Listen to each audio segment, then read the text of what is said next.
ಬೆಳಗಾವಿಯಲ್ಲಿ ಶ್ರೀ ನಿಜ ಶರಣ ಅಂಬಿಗರ ಚೌಡಯ್ಯನವರ ಜಯಂತಿ ಉತ್ಸವ. ಈ ಕಾರ್ಯಕ್ರಮವನ್ನು ಜಿಲ್ಲಾಡಳಿತ, ಜಿಲ್ಲಾ ಪಂಚಾಯತ್, ಕನ್ನಡ ಮತ್ತು ಸಂಸ್ಕೃತಿ ಇಲಾಖೆ, ಮಹಾನಗರ ಪಾಲಿಕೆ ಜೊತೆಗೆ ಸಮಾಜದ ಸಹಯೋಗದಲ್ಲಿ ಮಾಡುತ್ತಿರುವಂಥ ಈ ಕಾರ್ಯಕ್ರಮದ ದಿವ್ಯ ಸಾಧನ ಕಡಾಡಿ ಅವರೇ, ವಿಧಾನ ಪರಿಷತ್ತಿನ ಸದಸ್ಯರು, ಹಿರಿಯರಾದ ಡಾಕ್ಟರ್ ಶಾಬಣ್ಣ ತಳವಾರ್ ಅವರೇ, ಆತ್ಮೀಯರು MLCಗಳಾದ ರವಿಕುಮಾರ್ ಅವರೇ, ಪ್ರಮೋದ್ ಮಧುರಾಜ್ ಅವರೇ, ಅಂಬರೀಷ್ ಅವರೇ, ವೇದಿಕೆ ಮೇಲಿರುವ ಎಲ್ಲ ಗಣ್ಯರೇ, ವಿಶೇಷವಾಗಿ ಈ ಕಾರ್ಯಕ್ರಮದ ನೇತೃತ್ವ ವಹಿಸಿರುವಂಥ ದಿಲೀಪ್ ಕುಮಾರ್ ಕುರಂದ್ವಾಡೆ ಅವರೇ, ಈಗ ತಾನೇ ನಮ್ಮ ಜೊತೆ ಉಪನ್ಯಾಸನ ಹಂಚಿಕೊಂಡಂಥ ಡಾಕ್ಟರ್ ಮಲ್ಲಿಕಾರ್ಜುನ್ ಅವರೇ, ಜಿಲ್ಲಾಧಿಕಾರಿ ನಿತೀಶ್ ಪಾಟೀಲ್ ಅವರೇ, ಮಹಾನಗರ ಪಾಲಿಕೆ ಆಯುಕ್ತರಾದ ಅಶೋಕ್ ದುಡುಗುಂಟಿ ಅವರೇ, ವಿದ್ಯಾ ಭಜಂತ್ರಿ ಅವರೇ, ವೇದಿಕೆ ಮೇಲೂ ಎಲ್ಲ ಸಮಾಜದ ಗಣ್ಯರೇ, ಈ ಸಮಾವೇಶದಲ್ಲಿ ಭಾಗವಹಿಸಿದ ಎಲ್ಲ ಆತ್ಮೀಯ ಬಂಧುಗಳೇ, ನಿಜ ಶ್ರೀ ಅಂಬಿಗರ ಚೌಡಯ್ಯನವರ 904ನೇ ಜಯಂತಿಯನ್ನು ಇವತ್ತು ನಾವು ಬೆಳಗಾವಿಯಲ್ಲಿ ಆಚರಣೆಯನ್ನು ಮಾಡ್ತಾ ಇದ್ದೀವಿ. ಈ ವೇದಿಕೆ ಮುಖಾಂತರ ಹಲವಾರು ಸಮಸ್ಯೆಗಳನ್ನು ಚರ್ಚೆ ಮಾಡ್ತಾ ಇದ್ದೀವಿ, ಅದಕ್ಕೆ ಪರಿಹಾರ ಕಂಡುಕೊಳ್ಳುವಂಥ ಪ್ರಯತ್ನ ಮಾಡ್ತಾ ಇದ್ದೀವಿ. ಅದು ಶೈಕ್ಷಣಿಕವಾಗಿರ್ಬೋದು, ರಾಜಕೀಯವಾಗಿರ್ಬೋದು, ಆರ್ಥಿಕವಾಗಿರ್ಬೋದು, ಮತ್ತು ನಮಗೆ ಸಿಗಬೇಕಾದ ಹಲವಾರು ಸರ್ಕಾರ ಸವಲತ್ತುಗಳ ಬಗ್ಗೆ ಈಗಾಗಲೇ ಮಾನ್ಯರು ಸಾಕಷ್ಟು ತಮ್ಮ ಅನುಭವಗಳನ್ನು, ವಿಷಯಗಳನ್ನು ಹಂಚಿಕೊಳ್ಳುವಂಥ ಪ್ರಯತ್ನ ಮಾಡಿದ್ದಾರೆ. ಎಲ್ಲರಿಗೂ 12ನೇ ಶತಮಾನದಲ್ಲಿ ಇರೋರಿಗೆಲ್ಲ ಶರಣರತೆ ಹೆಸರು ಬಂತು. ಎಲ್ಲರೂ ಶರಣರಾದರು, ಶರಣು ಶರಣಿಯರು. ಆದರೆ ವಿಶೇಷವಾಗಿ ಅಂಬಿಗರ ಚೌಡಯ್ಯನಿಗೆ ಇನ್ನೊಂದು ಹೊಸ ಬಿರುದನ್ನು ಕೊಡಲಾಯಿತು, ಅದು ನಿಜ ಅಂತ. ನಿಜ ಹೇಳುವಂಥವ್ರ ನಿಜ ಶರಣ ಅಂಬಿಗರ ಚೌಡಯ್ಯ ವಿಶೇಷವಾಗಿ ಅವರ ಬಿರುದನ್ನು ಪಡೆದರೆ. ಹೀಗಾಗಿ ಅವರ ಕಾರ್ಯವೈಖರಿ ವಿಭಿನ್ನವಾಗಿತ್ತು. ನಿಜ ಹೇಳುವಂಥ ಒಂದು ಧೈರ್ಯ ಇತ್ತು, ಅವರಿಗೆ ಧೈರ್ಯಶಾಲಿಗಳಾಗಿದ್ದರು. ಸೊ ಹೀಗಾಗಿ ಆ ಧೈರ್ಯ ಬಹುಶಃ ಈಗ ಯಾರೂ ಬರಲಿಕ್ಕೆ ಸಾಧ್ಯ ಇಲ್ಲ, ಬಹುಶಃ ಸಾಧ್ಯ ಇಲ್ಲ. ನನಗನ್ಸೋ ಮಟ್ಟಿಗೆ ನಾವು ಏನಾದ್ರು ಹೇಳೋದು ದಿವಸ ಒಂದು ಕೇಸ್ ಆಗಬೇಕಾಯ್ತು ನಮ್ಮ ಮ್ಯಾಗ. ಬಹುಶಃ ಅವ್ರ ಪುಸ್ತಕ ಓದ್ತಾ ಇದ್ದೆ ಅವಧಿ. ನಾನು ಪುಸ್ತಕದಲ್ಲಿ ಭಾಳಷ್ಟು ಸಮಾಜದ ಬದಲಾವಣೆಗೆ ಭಾಳ ನಿಷ್ಠುರವಾಗಿ ಹೇಳಿದ್ದಾರೆ ಅವರು. ಹೀಗಾಗಿ ಅವ್ರ ಕಾಲದಲ್ಲಿ ಸಾಕಷ್ಟು ಬದಲಾವಣೆ ಆಗಿದೆ, ಮತ್ತೆ ಅದು ಮರಳಿ ಬರಬೇಕು. ಆ ಕಾಲ ನಮಗೆ ನ್ಯಾಯ ಸಿಗಬೇಕು,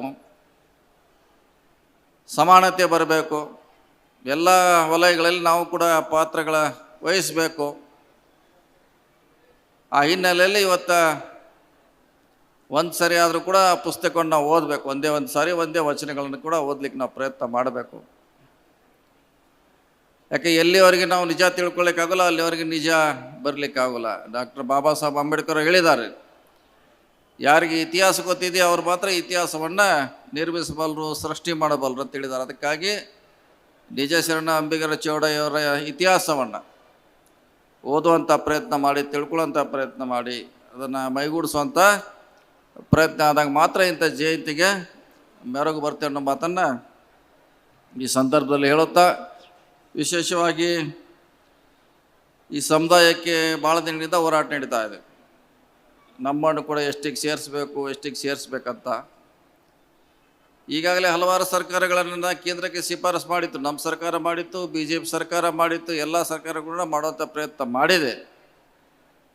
ಅದಕ್ಕೆ ಅಂತಿಮವಾಗಿ ಕೇಂದ್ರ ಸರ್ಕಾರ ಅದನ್ನು ನಿರ್ಧಾರ ಮಾಡಬೇಕಾಗಿರುತ್ತೋ ಅವ್ರ ಕೈಯಲ್ಲಿದೆ. ಹಿಂದೆ ರವಿಕುಮಾರ್ ಅವರು ಹೇಳಿದ್ರು, ಸಿದ್ದರಾಮಯ್ಯ ಕಾಲದಲ್ಲಿ ಅದನ್ನು ರಿಕಮೆಂಡ್ ಮಾಡಿದ್ರಂತ, ಮತ್ತೆ ವಾಪಸ್ ಬಂದಿದೆ. ಅದು ಸರ್ಕಾರ ಎಷ್ಟೇ ಸಾರಿ ಕಳಿಸಿದ್ರು ಕೂಡ ಅದನ್ನು ಮಾಡುವಂಥ ನಿರ್ಧಾರ ಕೇಂದ್ರ ಸರ್ಕಾರಕ್ಕಿದೆ. ಈ ಸಭೆ ಆದ ನಂತರ ರವಿಕುಮಾರ್ ಅವರೆಲ್ಲ ಸಹೋದ್ಯೋಗಿಗಳಿಗೆ ನಾವು ಒಂದು ಸಾರಿ ಬೆಂಗಳೂರಲ್ಲಿ ಚರ್ಚೆ ಮಾಡಲಿಕ್ಕೆ ತಯಾರಿದ್ದೀವಿ, ಓಪನ್ ಮೈಂಡ್ ಇದ್ದೀವಿ, ಅದರಲ್ಲೇನು ಪ್ರಶ್ನೆ ಇಲ್ಲ. ಯಾರಿಗೆ ನ್ಯಾಯ ಸಿಗಬೇಕು ಅವ್ರಿಗೆ ಸಿಗಲೇಬೇಕು, ಅದನ್ನ ಯಾರೂ ಕೂಡ ತಡೆ ಹಿಡಲಿಕ್ಕೆ ಆಗೋಲ್ಲ. ಆದರೆ ಸರ್ಕಾರಕ್ಕಿಂತ ಹೋಗೋಕ್ಕಿಂತ ಮುಂಚೆ ನಮ್ಮಲ್ಲಿ ಮೊದಲು ಮಾತುಕತೆ ಪ್ರಾರಂಭ ಆಗಬೇಕು. ಸ್ವಾಮೀಜಿ ಅವರ ನೇತೃತ್ವದಲ್ಲಿ ಮಾತುಕತೆಗಳ ಪ್ರಾರಂಭ ಆಗಬೇಕು.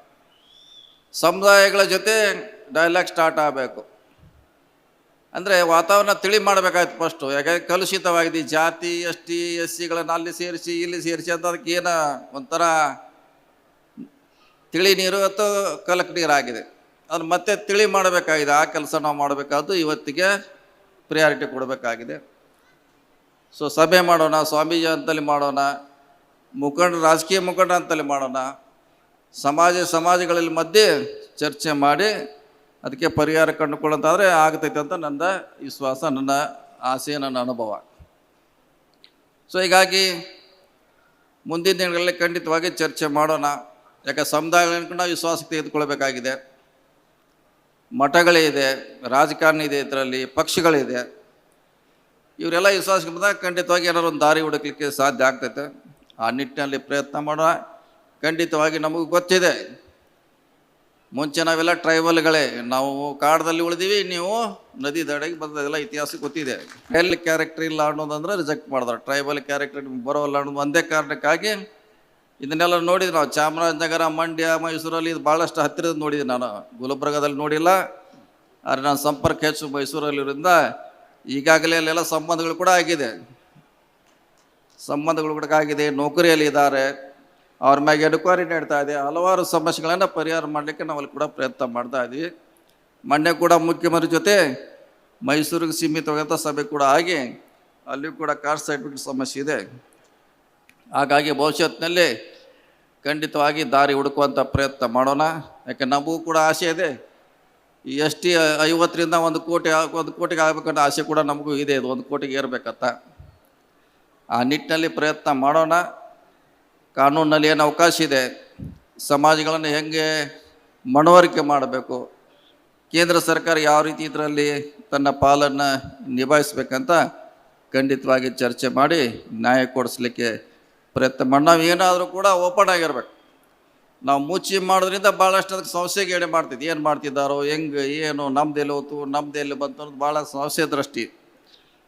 ಯಾಕೆ ಜಗತ್ತಿನಲ್ಲಿ ಎಲ್ಲದಕ್ಕೂ ಔಷಧಿ ಇದೆ.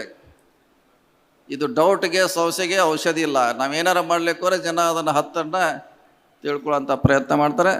ಖಂಡಿತವಾಗಿ ಬೆಂಗಳೂರು ಒಂದು ಸಭೆ ಮಾಡೋಣ, ಚರ್ಚೆ ಮಾಡೋಣ. ಅದರ ಸಾಧ್ಯದಷ್ಟು ನಿಮಗೆ ಸಹಾಯ ಮಾಡುವಂಥ ಪ್ರಯತ್ನ ನಮ್ಮ ಸರ್ಕಾರ ಖಂಡಿತವಾಗಿ ಮಾಡ್ತಾರೆ ಮಾತನ್ನು ಮತ್ತೊಮ್ಮೆ ಹೇಳುತ್ತಾ, ಇಂಥ ಜಯಂತಿಗಳ ಮೂಲಕ ನಮಗೆ ಸಮಸ್ಯೆ ಪರಿಹಾರ ಆಗಬೇಕು. ನಾವು ಹೆಚ್ಚು ಶೈಕ್ಷಣಿಕವಾಗಿ ನಮ್ಮ ಮಕ್ಕಳನ್ನ ಓದಿಸುವಂಥ ಪ್ರಯತ್ನ ಮಾಡಬೇಕು. ಸೊ ನಾವು ಕೂಡ ಸಮಾಜದ ಮುಖ್ಯವಾಹಿನಿಗೆ ಬರಲಿಕ್ಕೆ ಪ್ರಯತ್ನ ಮಾಡಬೇಕು. ಯಾಕಂದ್ರೆ ನಮ್ಮನ್ನು ದೂರ ಆಗಿಟ್ಟಿದ್ದಾರೆ, ಬೇರೆ ಬೇರೆ ಕಾರ್ಯಗಳಿಂದ ನಾವು ಭಾಳ ದೂರ ಇದ್ದೀವಿ. ನಾವು ಮುಖ್ಯವಾಹಿನಿಗೆ ಬರಬೇಕು. ನಿರ್ಣಯಗಳನ್ನು ತೆಗೆದುಕೊಳ್ಳುವಂಥ ಸ್ಥಾನಕ್ಕೆ ಕೂಡ ನಮ್ಮ ಶೋಷಿತ ಸಮುದಾಯ ಕೂಡ ಬರಬೇಕಂತ ನಮ್ಮ ಆಸೆ ಇದೆ. ಆ ನಿಟ್ಟಿನಲ್ಲಿ ಒಟ್ಟಾಗಿ ಕೆಲಸ ಮಾಡೋಣ. ಹಿಂದೆ ಬಹುಶಃ ನಮ್ಮ ಕಾಕತಿ ಜಿಲ್ಲಾ ಪಂಚಾಯಿತಿಯಲ್ಲಿ ST ಬಂತು. ಅಲ್ಲಿ ಬಹುಸಂಖ್ಯಾತರು, ನಾವು ವಾಲ್ಮೀಕಿ ನಾಯಕಿದ್ರು ಕೂಡ ನಾವು ಸುನಗಾರಿಗೆ, ನಿಮ್ಮ ಸಮುದಾಯಕ್ಕೆ ಅಲ್ಲಿ ಟಿಕೆಟ್ ಕೊಡೋ ಮೂಲಕ ಸಿದ್ದು ಸುನಗಾರ್ ಅವರನ್ನು ಜಿಲ್ಲಾ ಪಂಚಾಯಿತಿ ಸದಸ್ಯರಾಗಿ ನಾವು ಮಾಡಿದ್ವು. ಯಾಕೆ ನಮಗೆ ಜಾತಿ ಮುಖ್ಯ ಅಲ್ಲ, ನಾವು ಸಮಾನತೆ ಮುಖ್ಯ ಅಂತ ಏನೋ ಒಂದು ಸಿದ್ಧಾಂತ ಇದೆ. ಹೀಗಾಗಿ ಭಾಳ ಕಡಿಮೆ ಸಂಖ್ಯೆಯಲ್ಲಿದ್ರು ಕೂಡ ಅವ್ರನ್ನ ಜಿಲ್ಲಾ ಪಂಚಾಯಿತಿ ಸದಸ್ಯರಾಗಿ ಮಾಡೋ ಮೂಲಕ ಒಂದು ಹೊಸ ಮೈಲಿಗಲ್ಲನ್ನು ನಮ್ಮ ಕಾನ್ಸ್ಟಿಟ್ಯೂನ್ಸಿಲಿ ನಾವು ಮಾಡಿದ್ದೀನಿ. ಹೀಗಾಗಿ ಮುಂದೂ ಕೂಡ ನಮ್ಮ ದೃಷ್ಟಿ ಸಮಾನತೆ ಪರವಾಗಿ ಇದ್ದೇ ಇರ್ತೈತೆ, ನಿಮ್ಮೆಲ್ಲರ ಪರವಾಗಿರ್ತೈತೆ. ಯಾವುದೇ ಸರ್ಕಾರ ಬಂದರೂ ಕೂಡ ನಿಮ್ಮನ್ನು ಗೌರವದಿಂದ ಕಾಣಬೇಕು. ಸರ್ಕಾರದ ಸವಲತ್ತುಗಳನ್ನು ನಿಮ್ಮ ಮನೆ ಬಾಗಿಲಿಗೆ ಬಿಡಿಸುವಂಥ ಕೆಲಸ ಮಾಡಬೇಕಂತ ನಮ್ಮ ಆಸೆ ಇದೆ. ಆ ನಿಟ್ಟಿನಲ್ಲಿ ಚಿಂತೆ ಮಾಡೋಣ. ಈ ಸರ್ಕಾರ ಕೂಡ ನಿಮ್ಮ ಪರವಾಗಿ ಖಂಡಿತವಾಗಿ ಒಳ್ಳೆಯ ಕೆಲಸ ಮಾಡ್ತಾ ಅನ್ನೋ ಮಾತನ್ನು ಹೇಳ್ತಾ, ಮತ್ತೊಮ್ಮೆ ನಿಜಚರಣ ಅಂಬಿಗರ ಚೌಡಯ್ಯ ಜಯಂತಿಯ ಮತ್ತೊಮ್ಮೆ ಶುಭಾಶಯಗಳನ್ನು ಹೇಳುತ್ತಾ, ಅವರ ಆದರ್ಶದಿಂದ ನೀವೆಲ್ಲ ಭವಿಷ್ಯತ್ತಿನಲ್ಲಿ ಬದಲಾವಣೆ ಆಗ್ತಾರೆ ಅಂತೇಳಿ ನನ್ನ ಮಾತು ಮುಗಿಸು. ನಮಸ್ಕಾರ ಎಲ್ಲ. ನ್ಯೂಸ್ ಫಸ್ಟ್ ನಿರ್ಭೀತಿಯಿಂದ ನಿಮ್ಮ ಪರವಾಗಿ.